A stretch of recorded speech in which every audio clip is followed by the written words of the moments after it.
kulan wanaagsan ku soo dhawaada muuqaal cusub waxaad naga daawanaysaan channelka Salma Vlog and Entertainment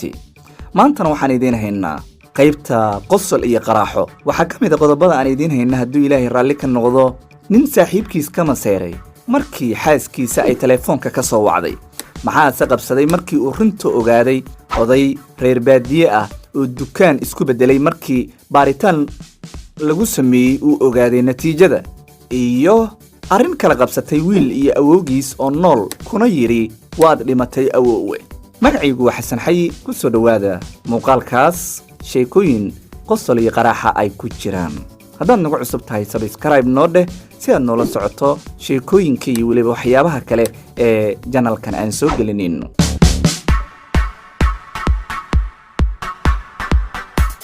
intaasoo idil intaanan u gudbin bal wax yar aan ka hormariyo qasiido nabi amaana maadaama bisha ramadaanta aynu ku guda jirno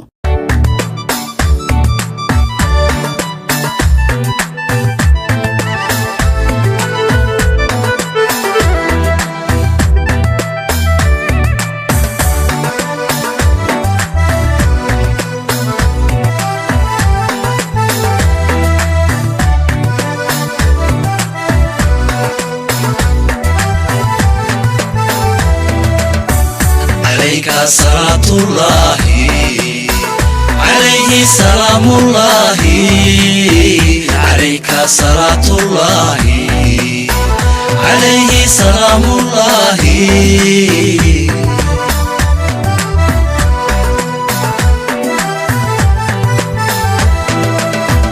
عليك صلاة الله عليه سلام الله عليك صلاة الله عليه سلام الله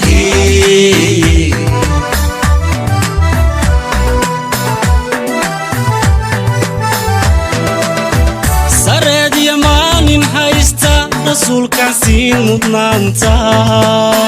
سبولك عايد أباهان رسول كيتنا حساري سرد يمان هايستا رسول كاسين مدنانتا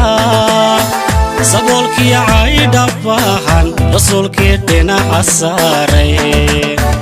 عليك صلاة الله عليه سلام الله عليك صلاة الله عليه سلام الله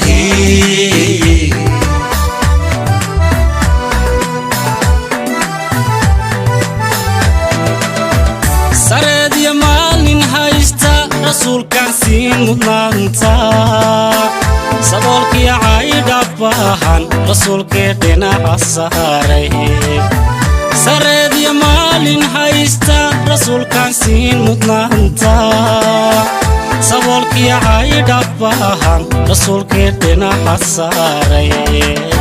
عليك صلاة الله عليه سلام الله عليك صلاة الله عليه سلام الله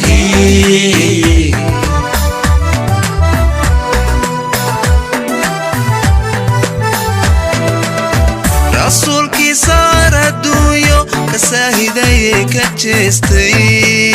رسولك سانكو سحدي انتو راحة كصومي رسولك صار الدنيا كساهدي كجستي رسولك سانكو سحدي انتو راحة كصومي عليك صلاة الله عليه سلام الله عليك صلاة الله عليه سلام الله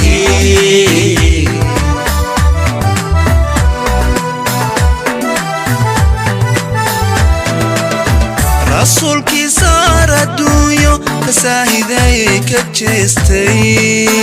رسولك سانكو سحدي انتو راحة كصومي رسولك صار الدنيا كساهدي كجستي رسولك سانكو سحدي انتو راحة كصومي عليك صلاة الله عليه سلام الله عليك صلاة الله عليه سلام الله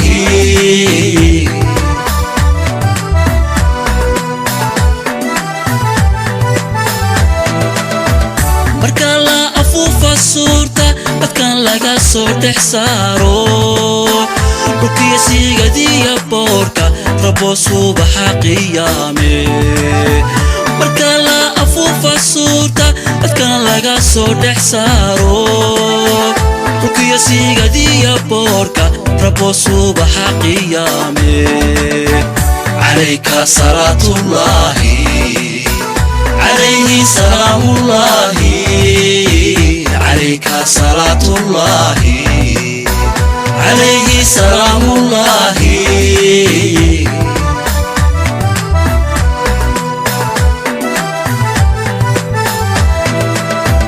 marka la afuufa suurta dadkan laga soo dhex saaro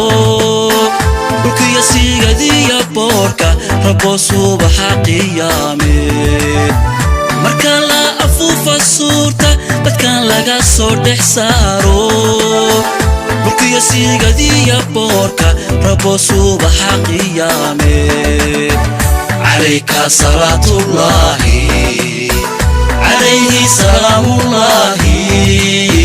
calayka salaatullaahi calayhi salaamullaahi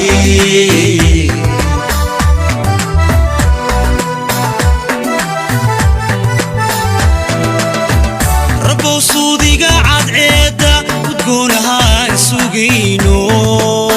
shafeecadaynu na siiyo safkiisa rabowna raaci rabow suudiga cadceeda udgoonahaan sugayno shafeecadaynu na siiyo safkiisa rabowna raaci calayka salaatullaahi عليه سلام الله عليك صلاة الله عليه سلام الله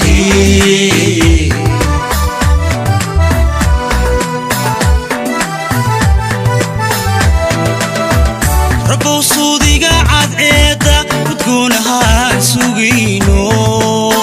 شفيع ذينو نسيو سفكيسا ربونا الراعي ربو صوديقا عدعيدا وتكونها سوقينو شفيع ذينو نسيو سفكيسا ربونا الراعي عليك صلاة الله عليه سلام الله عليك صلاة الله عليه سلام الله qaybta koowaad ee qosol iyo qaraaxa aan ku bilowno. wiil iyo awowgii ayaa maalmaha ka mid ah waxa la sheegay in ay meel maqaaxiya soo fariisteen. wiilka ayaa da ahaan ahaa kuwa qaangaarka markaas ku soo dhow, balse waxa awowgiis oo 70 ilaa 80 ku jiray la sheegay in ay sheeko u socotay. mar kaliya ayaa waxa meesha soo maray oo sikadiisa uga soo baxay macallinkii dugsi quraanka ee wiilka uu dhiganayay. awowgii inta uu soo booday ayuu wiilkii ku yiri, maandhow maad dhuumatid macallinka si uusan ku arkin. wiilkii ayaa waxa uu si fudud ku yiri, awoowe adiga dhuumo, waayo maanta awowgay baa dhintay ayuu macallinka igu soo fasaxay. marka waa sheeko qosol iyo qaraaxadeeda wadatay. qaybta kale ayaan u gudbeynaa ee sheekooyinka.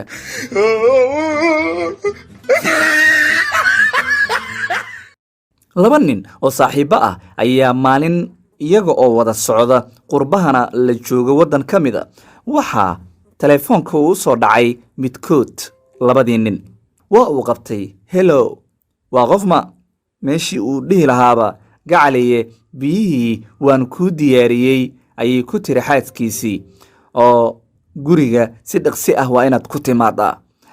taleefanada caaqilka ama screen touchka loo yaqaano ee dadku waayaan isticmaalaan, codka mararka qaarkood waa la maqli karaa hadduu qofka kuu dhow yahay. qofka kale uu la hadlayo codkiisa waa dareemi kartaa. show ninkii inta uu maqlay ayuu yidhi warniyahow waa kuu dhacatay sababtoo ah adduunkaba meel wanaagsan baan ka joogi lahaa oo ciilba uma qabeen haddii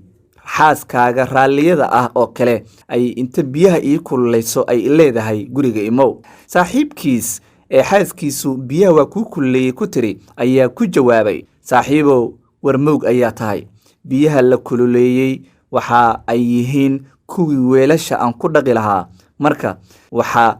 saad u malaysay maaha.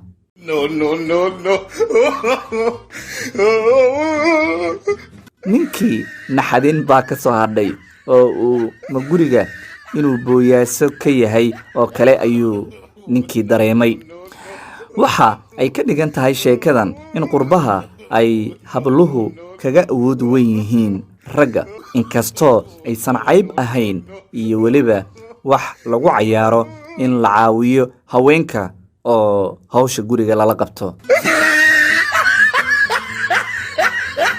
gabagabada ayaan soo gaarnay qaybta qosol iyo qaraaxo. qaybta ugu dambeysana waxay leedahay waa ninkii dukaanka isku tilmaamay. nin reer miya ama baadiyaha meel ka mid a Soomaaliya ku noolaa ayaa beri xanuunsaday, kadib wuxuu u tegey nin dhakhtar ahaa. baaritaan caafimaad ayaa qofka lagu sameeyaa marka uu dhakhtarka la kulmo. ka hor waxaa la weydiiyaa meesha xanuunayso, dhiig iyo dheecaan ayaana laga qaadaa. intii ayaa lagu sameeyey ninkii reer miyiga ahaa. wuxuu ku yidhi jawaabta markii la siiyey, sonkor ayaa lagaa helay, beer subagna waa jiraa, gaasna waad leedahay, milixna way jirtaa. ninkii maba iswaalin, inta uu kor u istaagay dhakhtarkii isaga oo hor jooga ayuu yidhi maanshaan yaabay dhakhtarow inaan dukaan noqday beryahan, anigaba waan isdareensanaa.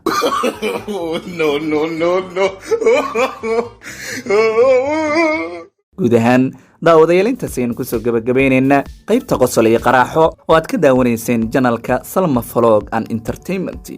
saaxiibadaanu jecel lahayo inta aan qaybaha kale dib isku arki doonno waxaan idinkaga tegaynaa sidaas iyo nabadgelyo.